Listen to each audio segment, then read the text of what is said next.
Hello guys, आज हम पढ़ने जा रहे हैं aldehyde ketone and carboxylic chapter.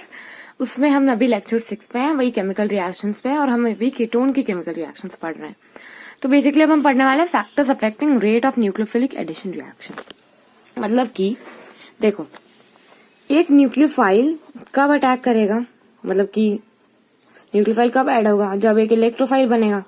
अगर ज्यादा अच्छा इलेक्ट्रोफाइल बनाओगे तो ज्यादा इजीली न्यूक्लियोफाइल अटैक कर पाएगा।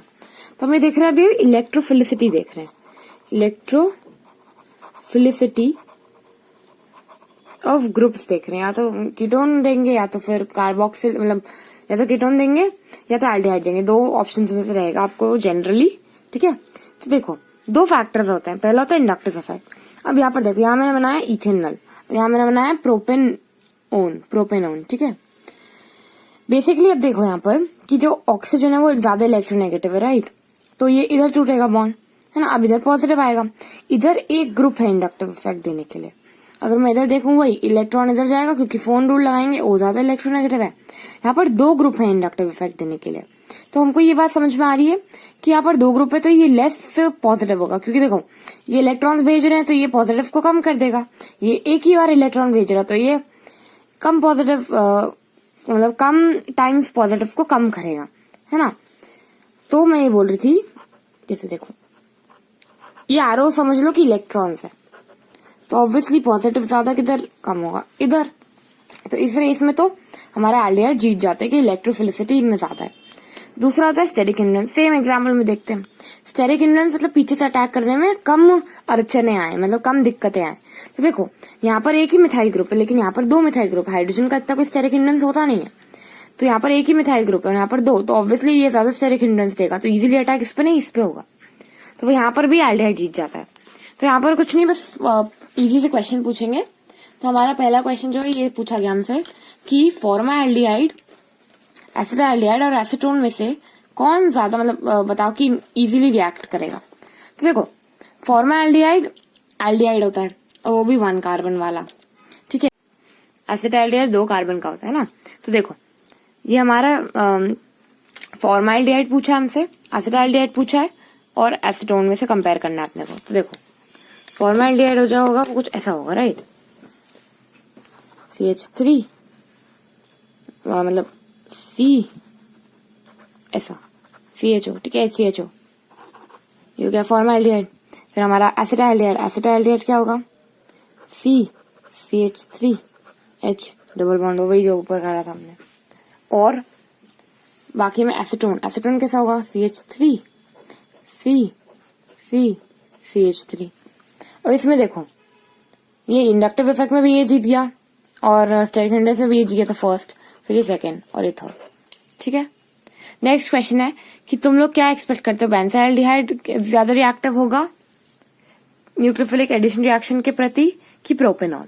अब देखो बेंजाल्डिहाइड कुछ ऐसा होता है,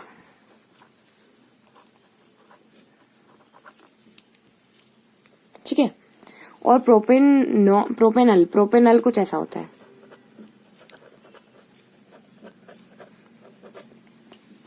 यहाँ पर देखो इंडक्टिव इफेक्ट देने वाले भले ही दो हैं यहाँ पर यहाँ पर जो पॉजिटिव आएगा ना वो जाएगा रेजोनेंस के अंदर। तो पॉजिटिव तो खत्म ही हो गया, आए समझ में, कम हो गया ना, क्योंकि यहाँ पर 3 रेजोनेटिंग स्ट्रक्चर्स ऐसे बनेंगे जिसमें पॉजिटिव यहाँ पर कार्बन पे होगा ही नहीं। बट यहाँ पर जो है पॉजिटिव वो हमेशा रहेगा, ऑब्वियसली इसके कंपैरिजन में ज्यादा रहेगा, इसलिए ये जीत गया। आए समझ में। रेजोनेंस डोमिनेटेड आए, मतलब कि डोमिनेट कौन कर रहे हैं यहाँ पर, प्लस आई इफेक्ट रेजोनेंस का। इसका एक्सप्लेनेशन एक बार सुन लो कि the carbon atom of the carbonyl group of benzaldehyde, जो कार्बन है बेंजाल्डिहाइड का, वो लेस इलेक्ट्रोफिलिक है, मतलब लेस पॉजिटिव है as compare to carbon of carbonyl group present in the propanal में जो प्रेजेंट है। क्यों? क्योंकि जो पोलैरिटी है कार्बोनाइल कंपाउंड की वो रिड्यूस कर देता है बेंजाल्डिहाइड ड्यू टू रेजोनेंस से वो रिड्यूस हो जाती है इलेक्ट्रोफिलिसिटी, इसलिए वो less reactive as compare to propanal. हम देखते हैं रिडक्शन ऑफ कार्बोनाइल कंपाउंड्स। ये सेम टू सेम चीज हमने अल्कोहल, फिनॉल और ईथर में भी पढ़ी थी, है ना, रिडक्शन बाय कार्बोनाइल कंपाउंड्स। तो ये वही चीज है।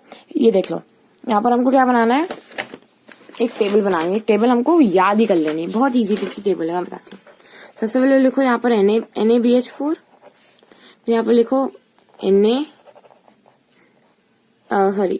NaBH4, फिर LiBH4 और फिर LiAlH4, यहाँ लिख दो ऐसे।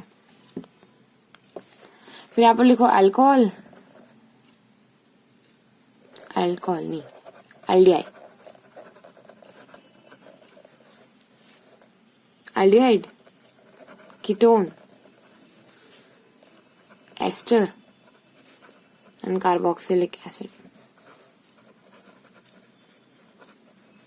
ठीक है, यहाँ पर लगाओ tick tick cross cross, tick tick tick cross, tick tick tick tick. आया, ये हमारी टेबल, बस ये याद रखना हमको। तो रिएक्शन कैसे आएगी, मान लो रिएक्शन दी है CH3 CH2 C double bond OH, इसको इन्हें रिएक्ट करवाया LiLH4। तो बेसिकली ये बताते हैं कि NaBH4 एल्डिहाइड और कीटोन को रिड्यूस कर सकता है, लेकिन एस्टर और कार्बोक्सिलिक एसिड को नहीं। तो वैसे ही सब कुछ है। तो LiLH4 दिया है यहाँ पर, तो सबको रिड्यूस कर देता है। तो एल्डिहाइड है तो कर ही देगा रिड्यूस। उसको रिड्यूस रिडक्शन में क्या करना है, हमको अल्कोहल बना देना है। जितने कार्बन का ये उतने कार्बन का अल्कोहल बनाना है। ठीक है, जितने कार्बन का एल्डिहाइड है उतने कार्बन का अल्कोहल बना देना है, क्योंकि अल्कोहल फिलहाल चैप्टर में था इसलिए अल्कोहल बनाना है। ओके, प्रिपरेशन ऑफ अल्कोहल में आएगा CH3 CH2 CH2OH। ठीक है, अब हम देखते हैं कि क्लेमेंसन रिएक्शन देखते हैं। बहुत इंपॉर्टेंट नेमिंग रिएक्शन है क्लेमेंसन रिएक्शन, नेक्स्ट वीडियो में देखते हैं।